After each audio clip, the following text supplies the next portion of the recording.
तो हम पिछले कुछ दिनों से रोमियो की पत्री उसका 8 अध्याय उसका 29 और 30 वचन, रोमियो की पत्री chapter number 8 versus number 29 and 30 पढ़ते आ रहे हैं और उसमें से सीखते आ रहे हैं। सो आइए आज एक बार फिर से प्रभु के वचन को सीखेंगे। पढ़िए क्या लिखा है उसमें। क्योंकि जिन्हें उसने पहले से जान लिया है उन्हें पहले से ठहराया भी है कि उसके पुत्र के स्वरूप में हो, ताकि वह बहुत भाइयों में पहलौठा ठहरे।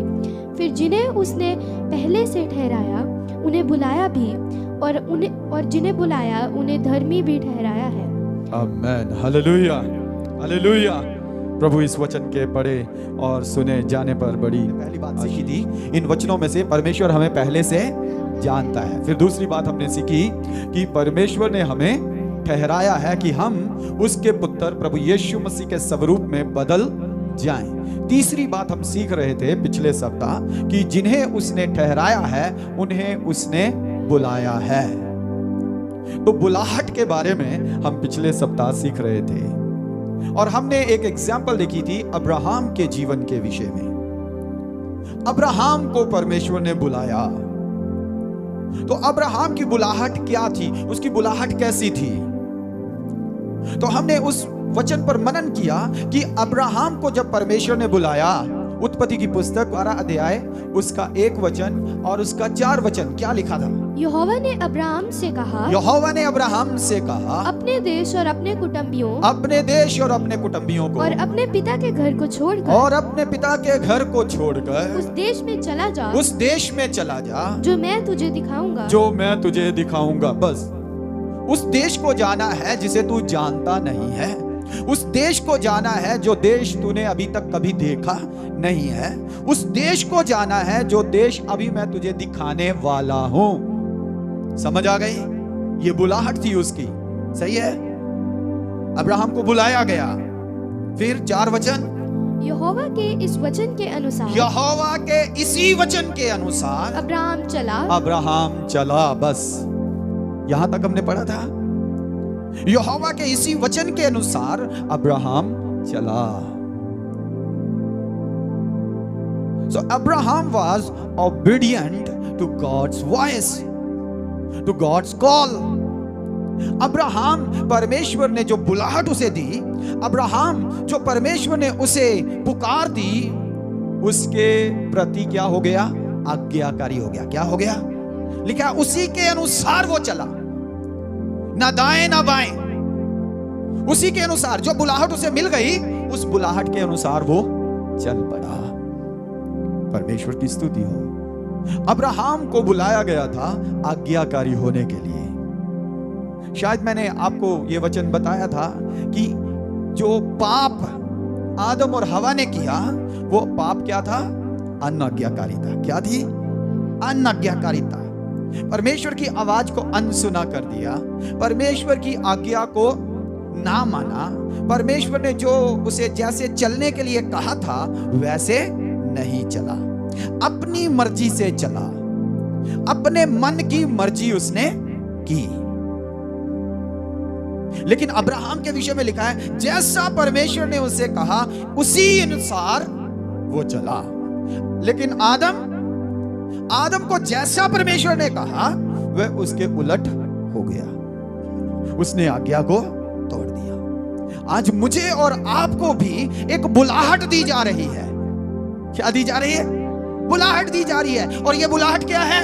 आज्ञाकारिता की बुलाहट, आज्ञाकारी होने की बुलाहट, वचन के प्रति आज्ञाकारी होना, परमेश्वर के प्रति आज्ञाकारी होना, जिस चर्च के साथ आप जुड़ गए उसके प्रति आज्ञाकारी होना, जिस सेवक और सेविका के साथ आप जुड़ गए उसके प्रति, उनके प्रति आज्ञाकारी होना। परमेश्वर ने आपको बुलाया है क्या होने के लिए? जोर से बोलिए, क्या होने के लिए? क्या होने के लिए? आज्ञाकारी होने के लिए परमेश्वर ने हम सबको बुलाया है। आज हम थोड़ा और आगे जाएंगे, परमेश्वर ने हमें और क्यों बुलाया है। जब हम आज्ञाकारी हो जाते हैं तो उससे आगे क्या? जब हम आज्ञाकारी हो गए तो कलाम में लिखा है, एक व्यक्ति के अनाज्ञाकारी होने के कारण, अर्थात पहले आदम के हुक्म तोड़ने के कारण, अनाज्ञाकारिता के कारण मृत्यु जगत में आई, पाप जगत में आया। रोमियो की पत्री में ही लिखा है। लेकिन फिर दूसरा आदम जो यीशु मसीह है, उस आदम की आज्ञाकारिता के द्वारा, परमेश्वर पिता के आज्ञा मानने के कारण, सूली तक जाने के कारण, मौत का प्याला पीने तक आज्ञाकारी होने के कारण लिखा है जीवन सबको मिल गया, अनंत जीवन के हम वारिस हो गए। हालेलुया। तो अब हम जितने यहां पर बैठे हैं और जितने मसीह यीशु पर विश्वास लाए हैं, जितनों ने उसकी बुलाहट पाई है, उसके पास आए हैं, उसकी आवाज को रिस्पॉन्ड दिया है, हम सबको उसने क्या दे दिया? अनंत जीवन दे दिया। क्या दे दिया? अनंत जीवन दे दिया। इफिसियों की पत्री में, पौलुस की पत्रियों में लिखा है, once we were alienated from God. एक बार तो हम परमेश्वर के दुश्मन थे, लेकिन अब मसीह यीशु में हमारा मेल कराया गया। यही तो हुआ बाइबल में। यदि हम प्रेरितों के काम 9 अध्याय को पढ़े तो, वहां पर पौलुस के जीवन के बारे में हमें पढ़ने को मिलता है। क्या हुआ पौलुस के साथ? पौलुस का जीवन बदल गया। ये पौलुस जो परमेश्वर का दुश्मन बन रखा था, जो यीशु मसीह का दुश्मन बन रखा था, जो कलीसिया का दुश्मन बन रखा था, जो कलीसिया को मारता पीटता था, जो विश्वासियों को मारता पीटता था, अब इसी पौलुस को यीशु मसीह ने पकड़ लिया, बुला लिया। Hallelujah, hallelujah. इसी पौलुस को प्रभु यीशु मसीह ने पकड़ लिया, बुला लिया, अपने पास ले आया। ये हम उस वचन को खोले हैं, प्रेरितों के काम 9 अध्याय 15 वचन। क्या लिखा है वहां पर? परंतु प्रभु ने उससे कहा, पहले 14 वचन भी पढ़िए।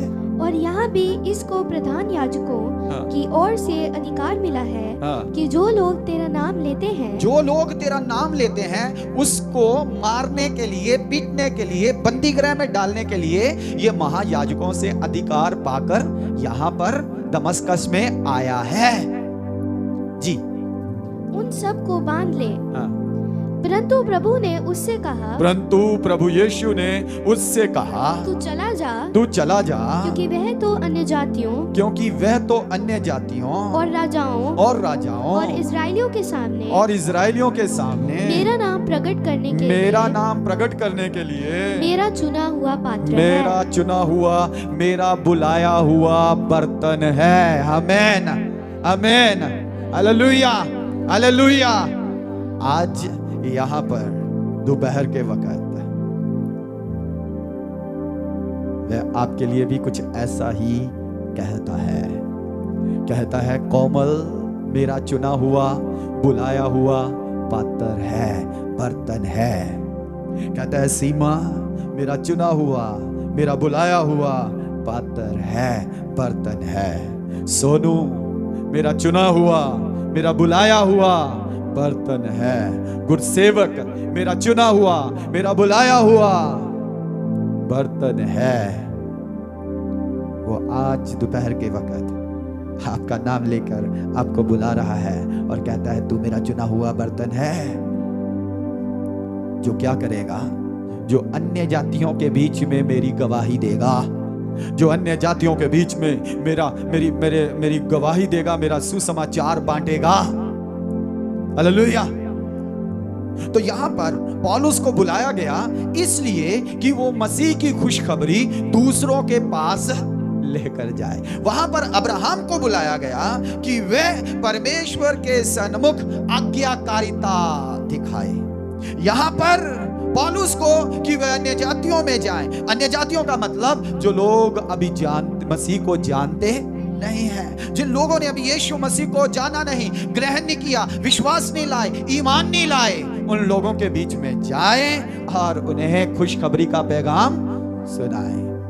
ओके, पिछले दिनों में प्रभु के एक दास यहाँ पर पास्टर ब्रदर स्टीफन आए, डॉक्टर स्टीफन आए। उन्होंने आपको बताया सुसमाचार क्या है। याद है सुसमाचार क्या है? खुशखबरी क्या है?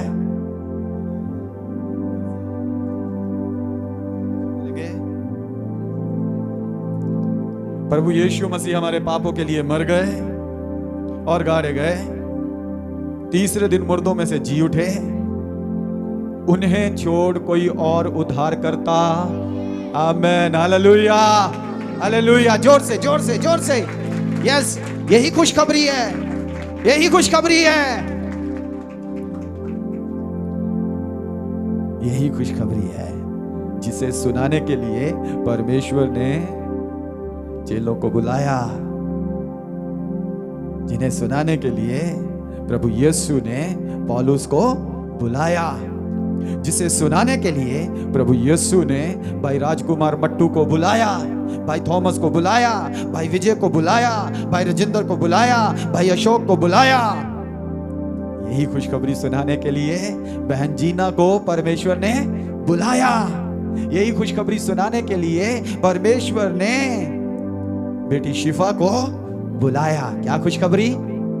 यीशु मसीह हमारे पापों के लिए मरा, प्रभु यीशु मसीह हमारे पापों के लिए गाड़ा गया, प्रभु यीशु मसीह हमारे पापों के लिए मरकर फिर से तीसरे दिन जी उठा। प्रभु यीशु मसीह के अलावा और कोई उद्धार करता, और कोई उद्धार करता, और कोई उद्धार करता। Hallelujah, hallelujah. तो प्रभु यीशु ने हमें बुलाया है क्या करने के लिए? बताइए, क्या करने के लिए? क्या करने के लिए? ओके, तो प्रभु यीशु ने हमें बुलाया है सुसमाचार सुनाने के लिए। तो सुसमाचार सुनाते सुनाते कई बार हम क्या होते हैं, अपनी डायरेक्शन से भटक जाते हैं। हम अपनी डायरेक्शन से भटक जाते हैं। हमें प्रभु ने बुलाया है कि हम किसे सुसमाचार सुनाएं? अन्य जातियों को, गैर मसीहियों को। तो कई बार क्या होता है, हम अपनों के बीच में ही फंसकर, क्या होता है, हम अपनों के बीच में फंसकर रह जाते हैं। अपनों को भी प्रभु का वचन सुनाना है। जो मसीही लोग ठंडे पड़े हैं, जो मसीही लोग बैकस्लाइड हो रखे हैं, जो मसीही लोग प्रभु को छोड़ चुके हैं, चर्चेस में नहीं जाते, संगति में नहीं जाते, वचन नहीं मानते, उन्हें भी प्रभु के पास मोड़कर वापस लाना है। लेकिन प्राइमरीली प्रभु ने लिविंगस्टोन अपोस्टलिक चर्च को किस लिए बुलाया है?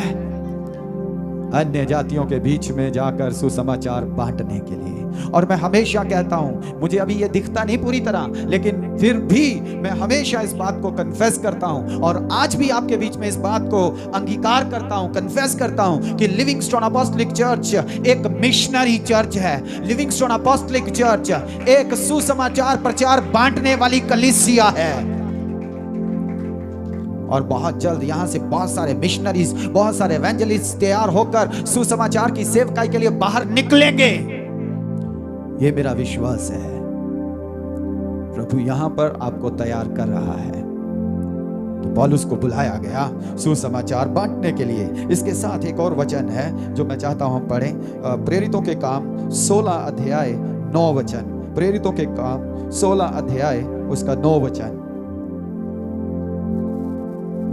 ये वचन भी पौलुस के विषय में है।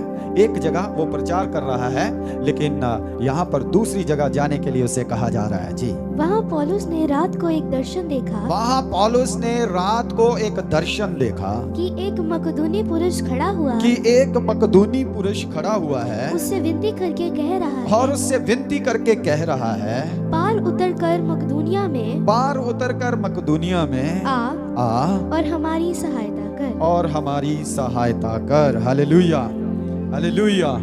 तो मकदूनिया से एक व्यक्ति दर्शन में पौलुस को आवाज लगा रहा है। क्या कर रहा है?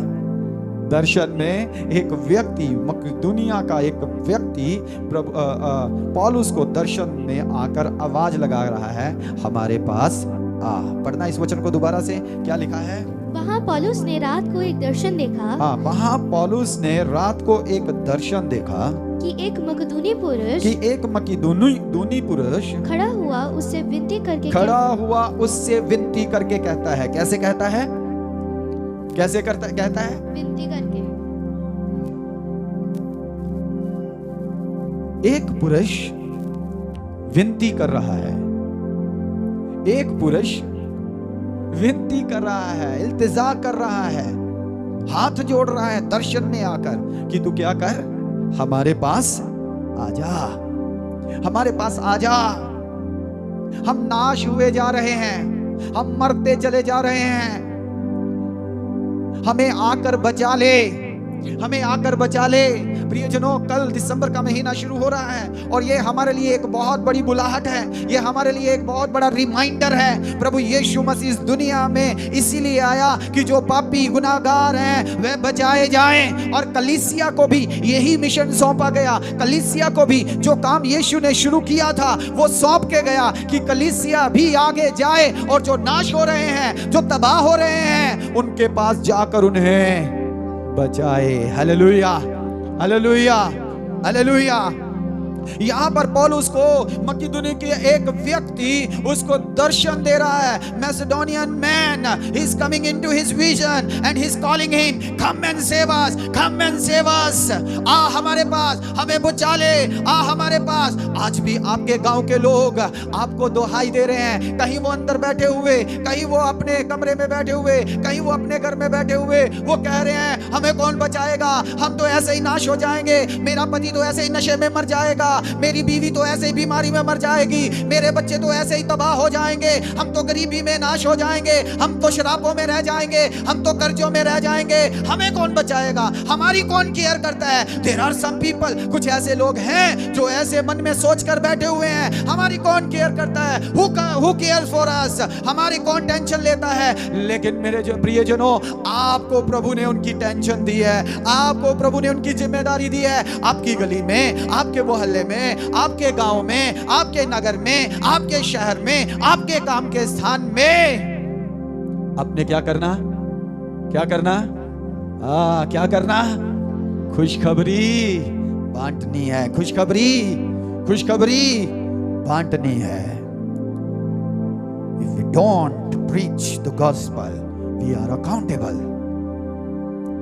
यदि हम सुसमाचार ना बांटे तो हमसे लेखा लिया जाएगा, क्योंकि आपको खुशखबरी सौंपी गई है, आप तक खुशखबरी पहुंचाई गई है। द डे, उसी दिन जिस दिन आपने खुशखबरी को ग्रहण कर लिया, आपके ऊपर एक जिम्मेदारी आ गई कि आप आगे किसी और को भी ये खुशखबरी सुना दें, एक और रूह को बचा लें, एक और आत्मा को बचा लें, एक और व्यक्ति को बचा लें, एक और परिवार को बचा लें। ये कलीसिया के ऊपर जिम्मेदारी आ गई। तो जिन्हें उसने पहले से जाना, रोमियो की पत्री 8 अध्याय 29 वचन, जिन्हें उसने पहले से जाना उन्हें उसने पहले से ठहराया, जिन्हें उसने पहले से ठहराया उन्हें उसने पहले से बुलाया। हालेलुया। किस लिए बुलाया? पहली बात, हम परमेश्वर के आज्ञाकारी हो जाएं, हम परमेश्वर के आज्ञाकारी हो जाएं, उसके वचन के आज्ञाकारी हो जाएं, उसके दास दासी के आज्ञाकारी हो जाएं, उसके भवन के आज्ञाकारी हो जाएं। फिर उसने हमें बुलाया कि हम दूसरों तक खुशखबरी का पैगाम ले जाएं। हमें बुलाया कि हम दूसरों में सेवा करें। We are called to serve others। दूसरों की सेवा करने के लिए हमें बुलाया गया है। ऐसे क्रिसमस का क्या फायदा? खुद पैसे इकट्ठे किए, खुद रोटी पानी बनाया, खुद केक कटे, खुद डेकोरेशन की, खुद ढोल बजाया, खुद भंगड़ा पाया, और उसके बाद क्रिसमस मनाया। ऐसा क्रिसमस मनाने का क्या फायदा? अगर यीशु मसीह को मिशन, जो उसकी मिशन थी, जो उसकी मिशन थी, जो उसका काम, जो लक्ष्य, जो दर्शन, जो बुलाहट यीशु मसीह इस दुनिया में लेकर आया, अगर हमने उसे आगे नहीं बढ़ाया तो। हालेलुया। समझ आ रही है आपको? समझ आ रही है आपको? तो हमें क्या करना है? हमें उस मिशन को आगे बढ़ाना है, नाश होने वालों को बचाना है, खुशखबरी का पैगाम निराशा में पड़े हुओं को सुनाना है।